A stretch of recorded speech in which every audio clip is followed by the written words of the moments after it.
How's it going, sports fans? Happy Monday, everyone.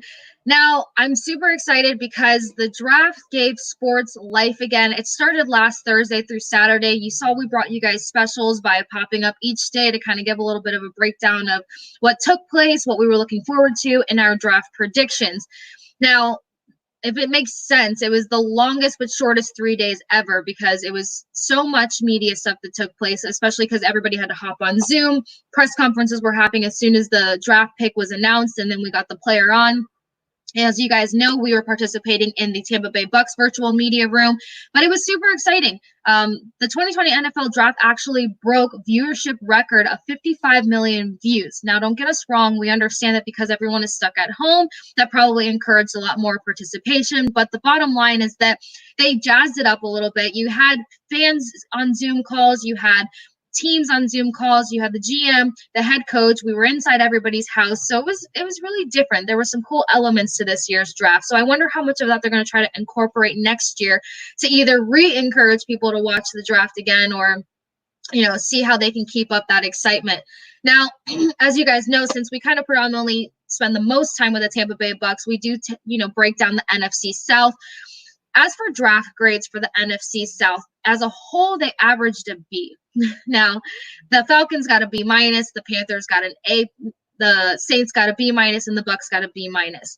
The one team that got the best grade is the team that was my C team. You guys may have caught that I mentioned last week that I wasn't really sure which direction the Panthers were heading in and why. Now, in my personal opinion, they have enough solid defensive players, veterans at that, on their team where they could have been focusing more on the offensive side of the ball. Christian McCaffrey, he is a dominant player. We get that. His skill set, amazing. You could utilize him. He's versatile, but you cannot put all that weight on his shoulders. You have a new head coach. You have a new system. You have a new quarterback. I would have thought they would have taken this opportunity to really build out offensively and then maybe take some trades coming up or use next year's draft to start really rebuilding out that defense. They lost tight ends. I thought they would have taken more time to focus on their offense. So they were my C in the NFC South, not an A. I'm totally cool with the Bucks getting a B, Falcons getting a B, Panthers getting a B. I would have kind of put the Falcons at an A. They did focus on strengthening their defense because they do have a strong offense. You have, Matt Ryan. He still has a lot of potential out there in that pocket. They picked up a tackle to protect him and Matt Hennessy. So other than that, I think they did very well in choosing to start building out their defense from a linebacker to that secondary. Now, when it comes to draft grades for Florida teams, you have, again, the Bucks getting a B.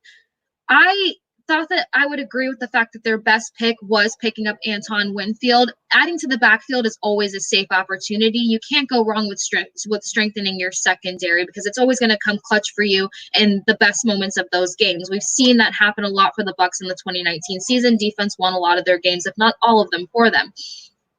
The worst pick I have to definitely agree with, too. It's nothing personal. It's nothing against him.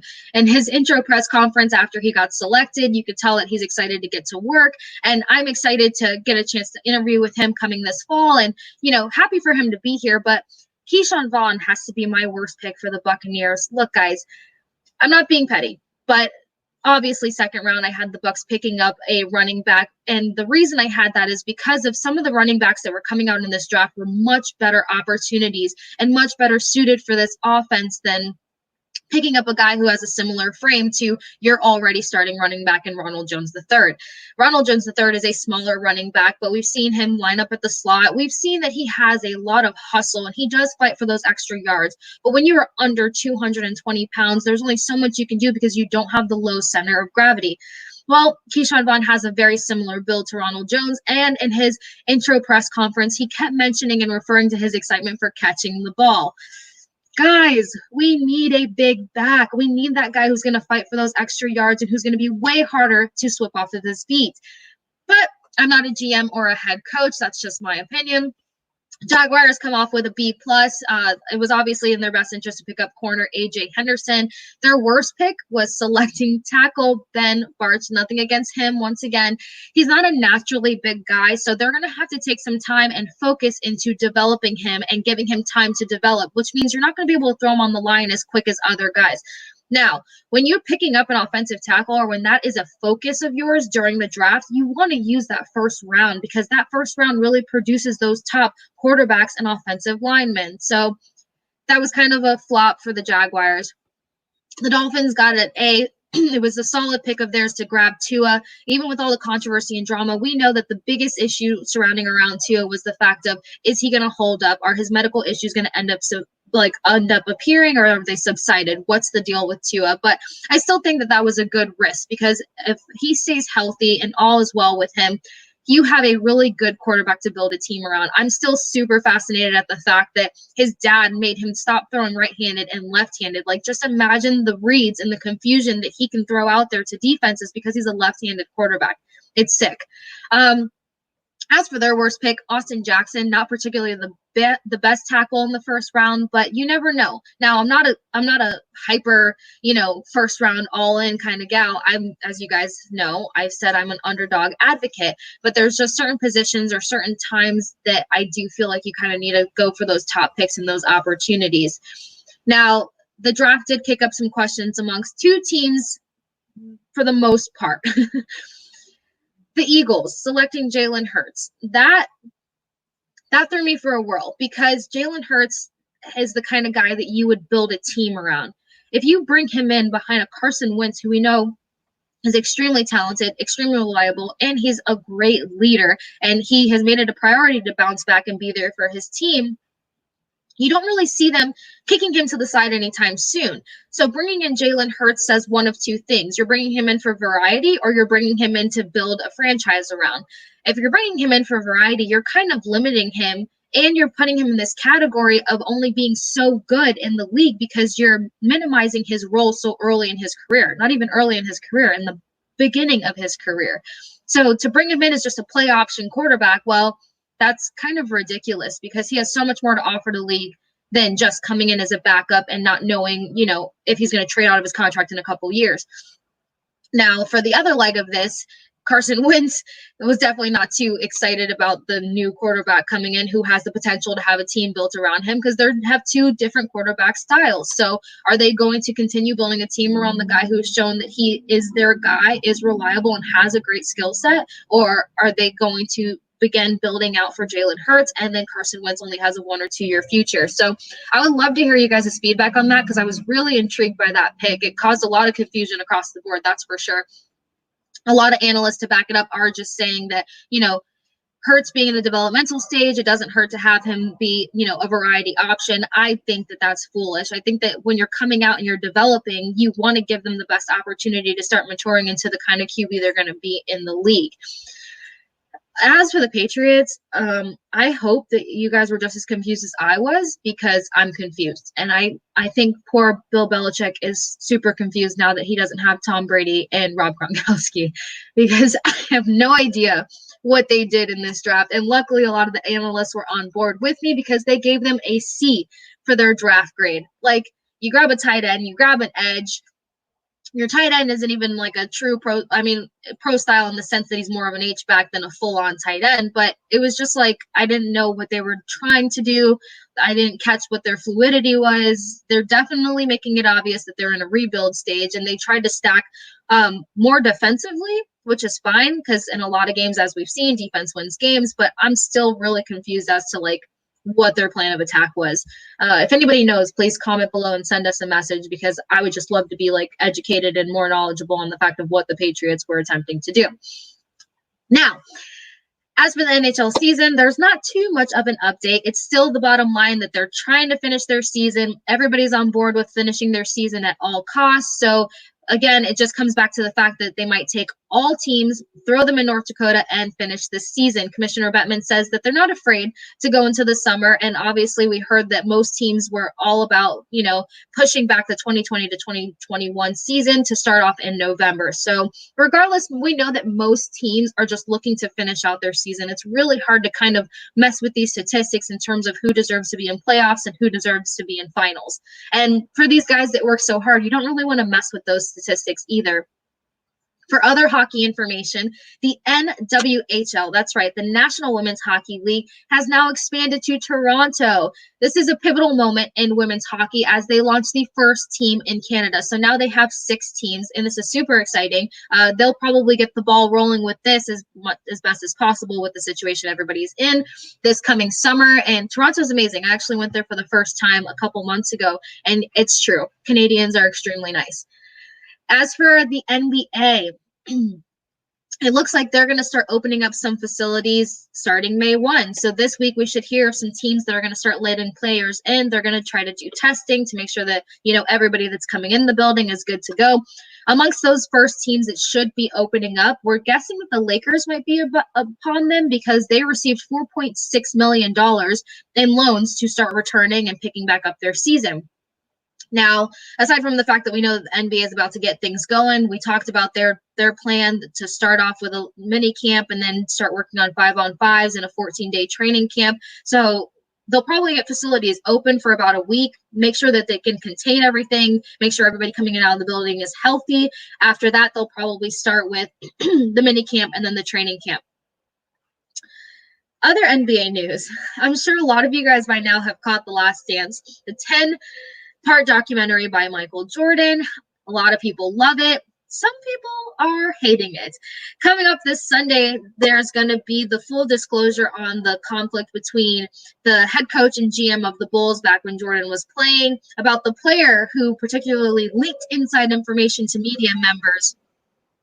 And then there's also going to be the full rundown on why Isaiah Thomas is over the backlash of the Detroit Bad Boys, how he thought that certain information, certain personas, certain aliases, certain energy needs to stay on the court. But once you're done, it needs to be over with. And he's sick and tired of the fact that Michael Jordan didn't leave some things on the court. Sounds frisky. So catch all of that excitement and drama instead of reality TV on Sunday. Now, the MLB's plan for heading back and salvaging their 2020 season. We have discussed the fact that they were pinpointing everybody going to Arizona, isolating and finishing out there, kind of similar to the NHL in terms of North Dakota. Now they're thinking of expanding this amongst 3 cities between Florida, Arizona, and Texas. The clubs would like to take the major and minor league spring training facilities, and play the regular season out behind closed doors without any fans.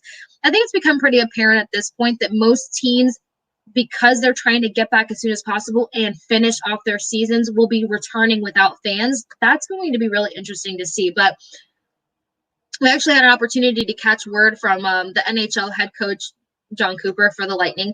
And he mentioned that at one point in his career, he had to play without fans. And he said it didn't really make much of a difference. Yes, it's great to have your fans there cheering you on, but you have such tunnel vision out there and you're trying to execute these plays and connect with your teammates that you're not really catching the background noise. And that's really what it is. It's just noise. So he thinks that people can go there, execute, and be just fine without the fans. Obviously, you love having that extra energy, but it's not a big enough deal to continue pausing a season or waiting to finish things out. Now we're going to head across the pond really quick in some European soccer news. There's been some major potential trade conversations taking place. The trade market for European soccer is getting ready to open up this coming summer, and there's some big names getting kicked around. Some I'm really excited about, others I'm like panicking because, yes, I am a diehard soccer fan. I played soccer growing up. Some of the names getting tossed around is Harry Kane heading to Manchester United on a $12.9 million salary. This is the one that will just utterly break my heart. Neymar to Barcelona on a $39 million deal. Guys, I'm a Real Madrid fan. If Neymar ends up in Barcelona, it's gonna be more than sadness. Like, I'm going to be like hurt. It'll be personal. I will take it very personal. As for Jaylen Sancho to Chelsea on a $12.9 million deal, and then there's talks of Erling Haaland heading to Real Madrid on an $8 million deal. So these are some numbers that are being kicked around before the trade market completely opens up. Hopefully some of these go through. Hopefully some of these don't. Neymar, you should go to Real Madrid. That's all I'm saying. Now, the Premier League has met earlier today to discuss scheduling if they do have an opportunity to return, and talks of other teams looking to return. Russian Soccer League looking to start up in late June and finish their season around August 2nd. It looks like they're getting some dates pretty nailed in and that they have the situation enough under control to do so. German soccer is wanting to reopen like now. starting May 1. They will test all players. They will play without fans. They said they'll do whatever it takes to get going again, but health officials are still not really giving them the full okay. They feel like it's not enough time. It's being rushed, and it's putting players at risk. So there's some teams that are really trying to make it happen, other teams not. In my opinion, if you start getting half of European soccer going, there's kind of no reason not to get the other half going. But those stadiums and that fan base is way larger than anything that we have experienced here. Let's be serious. As for other things being canceled and trying to be solved and figured out, the French Grand Prix was canceled and for Formula One, and the next race I believe was supposed to be in Australia, but they haven't released any further actions that they're going to take on in order to figure out whether they can continue races or not. They have not canceled the season, but they have canceled every race since the pandemic fully took place. So they're hoping to be a full go come back in June. So this time it wasn't just all draft talk. We obviously had to give you guys some of the rundown of everything that took place over the 3-day giraffe-a-thon. It was exciting again to have that sports rush because, it still gave media that real feel of being involved without being there in person. And I think that did that for a lot of sports fans. Other than that, we were able to touch base on some other things.